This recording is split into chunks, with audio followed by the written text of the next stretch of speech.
I wish that we looked at people for people as their individual selves instead of the next Leontine Price. We all love us some Leontine.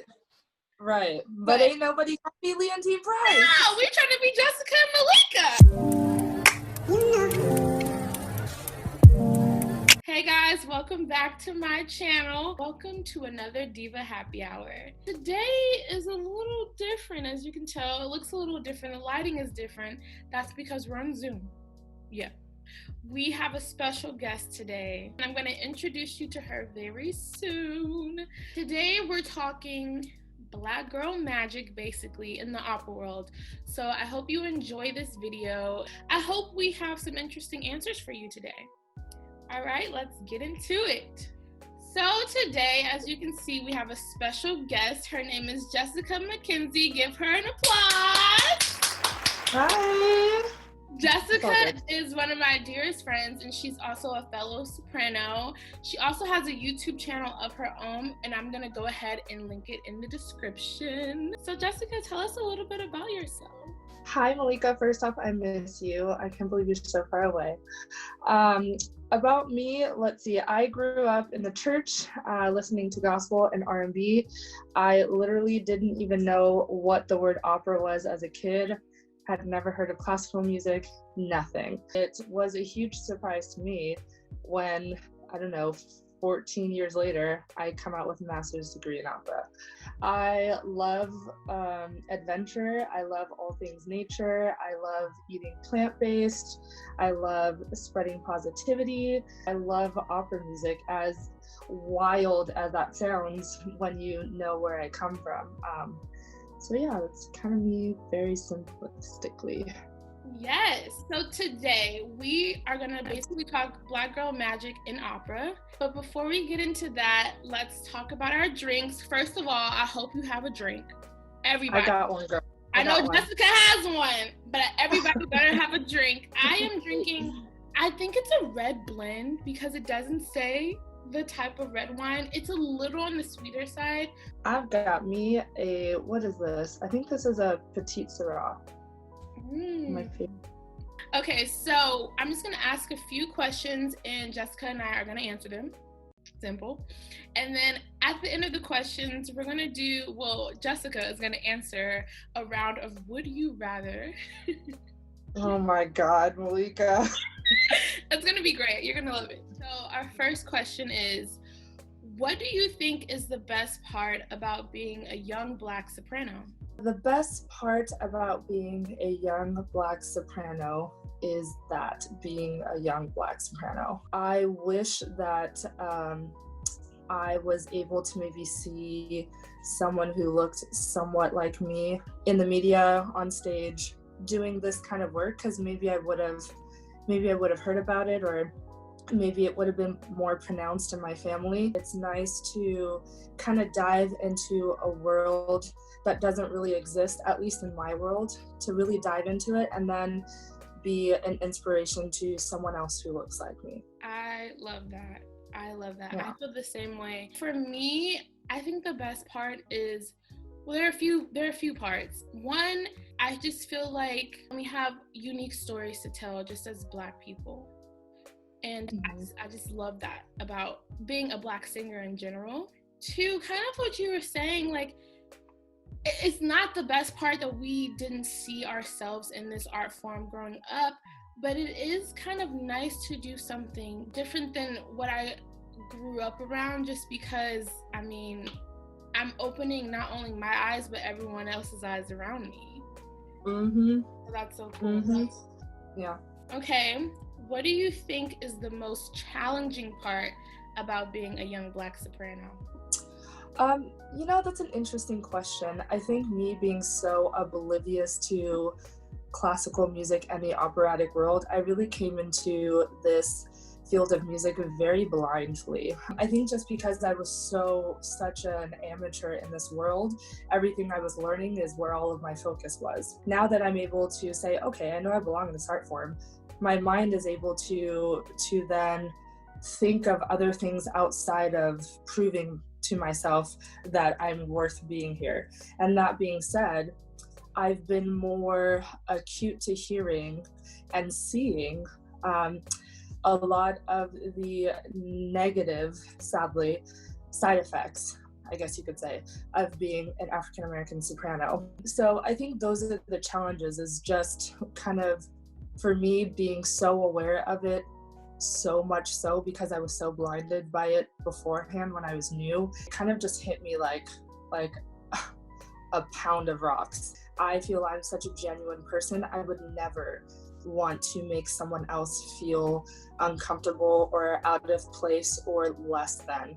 And to know that that even exists within other people, I think is, for me, just heartbreaking. So that's kind of been the biggest challenge. Yeah, I can definitely feel that and understand that experience. For me, the most challenging has been, it's kind of similar to what you're saying. In my experience, I've had people assume that my voice is supposed to be a certain way because I am Black. It's kind of the same struggles you go through in life without the opera singer attached. It's just being a Black person. Yeah. People assuming that you're another type of way. But my biggest struggle has, vocally anyway, has just been finding teachers who listen to my voice for what it is, and not just place these assumptions on me because they had that one Black student that had a little bit of my voice in them, you know? Very interesting, yeah. So I just wish that wasn't that way. I wish that we looked at people and as their individual selves instead of the next Leontine Price. We all love us some Leontine. Right. But ain't nobody trying to be Leontine Price. No, we're trying to be Jessica and Malika. Like, that's a right. We cool. Yeah, right. So I think that has been like one of the biggest challenges. And of course, not seeing enough of us, still being the only Black person in your classroom. Like, that's always a thing. Yeah, for sure. It's rough. Are there certain qualities you look for in a teacher that help fulfill your needs as a Black singer? I've never had a Black teacher. And I'm trying to think back. I've never even been in a school where there was a Black teacher present. And so I don't really have anything to compare it to. If I'm being truly honest. And so I've been blessed in a sense where I truly feel the teachers that I've had have really listened to me and my voice and genuinely cared for the journey I was going on. That is what I look for the most in a teacher, is, can you care enough about me and my journey as a singer? Because that's asking a lot from a teacher. Teacher has their own things going on, their own rehearsals, their own shows, a family, they're being a wife. And then to ask, can you give me more than that? Can you actually care that I have an audition way out in New York? And can you be there for me when I have that? If I go away for 3 months, can you be there for me?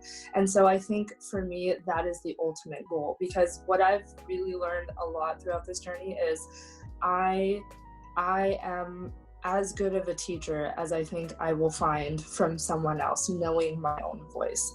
And I can only say that because I've studied my own voice for the last a little over a decade.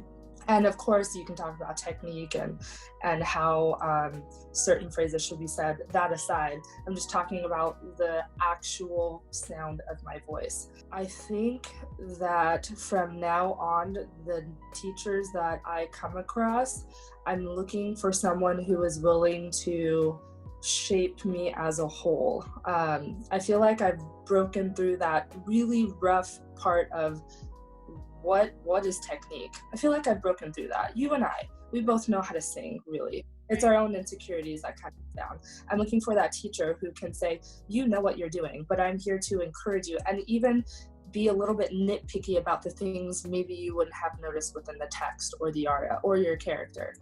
And so that's what I've been looking for in someone to teach me.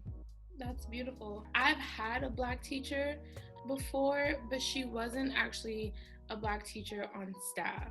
Like, she wasn't a faculty member. She was actually a student. And Wait, what? school, yeah, so at my school, the doctoral students taught the undergrads when their when the staff member couldn't teach or was maybe out of town or something or whatever. Really? Or if you were a freshman, you would have a TA as your teacher. So imagine your whole freshman year. Sometimes your sophomore year, at least your freshman year. When I first got into undergrad, I had a TA for my first semester. Whoa. Yeah, so that was actually my first Black teacher and only Black teacher. Can I ask what was the age difference? About like 20 years. Oh, okay. Yeah, she was like older. Yeah, she was much older. But there were still like master students who were it would be if we taught the freshmen that we met at school together. Wow.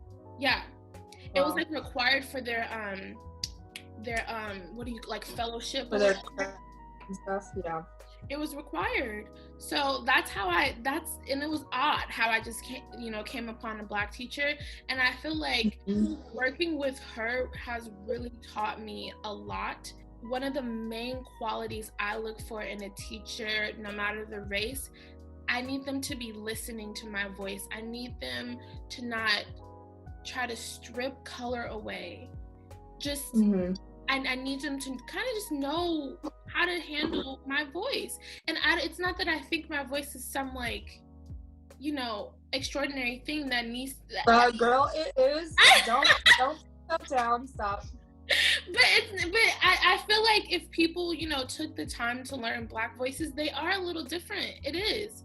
Especially keeping our color. Sometimes I've worked with teachers that have my voice being too bright, and then I've had teachers that have my voice being too dark. Teachers forcing me to be a mezzo, and I'm not a mezzo, But that's what I look for. If I'm having a trial lesson and I can just sense that you're listening to me, then I'm down. Of course, yeah. Things too, but Yeah, I love that. Okay, our last question. What would you tell your younger self about this career path? And by younger self, I mean the you that decided being an operatic artist was for you. I would tell my younger self to not wait for other people to give you opportunities. To figure out how to create your own opportunities for yourself and for other people. One, I would tell myself, no, Malika, you are not the first Black opera singer that the world has seen. Girl, I did not know Black people sing. You got it.